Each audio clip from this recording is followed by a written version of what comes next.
एक गांव में एक विद्वान ब्राह्मण रहता था। उसके एक ही पुत्र था। ब्राह्मण की इच्छा थी कि उसका पुत्र उससे भी बड़ा विद्वान बने, लोग उसे आचार्य कहें। यह सोचकर उसने अपने पुत्र को आचार्य की शिक्षा प्राप्त करने के लिए काशी भेज दिया।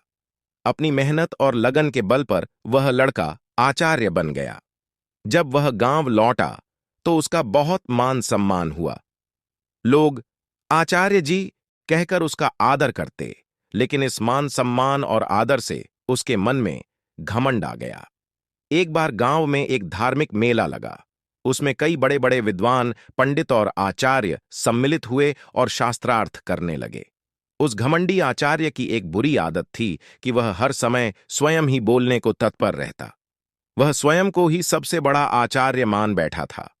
तभी एक ब्राह्मण ने पूछा, असभ्यता क्या होती है? घमंडी आचार्य ने जवाब दिया, बड़ों के प्रति आदर सम्मान न रखना व उद्दंडता दिखाना ही असभ्यता कहलाती है। क्या असभ्य व्यक्ति से बात करनी चाहिए? उस पंडित ने दोबारा पूछा। कदापि नहीं, उससे बात करने वाला भी असभ्य ही कहलाएगा, घमंडी ने जवाब दिया। तो मैं आपसे बातचीत बंद करता हूं, पंडित ने कहा, यहां इतने बड़े बड़े विद्वान बैठे हैं।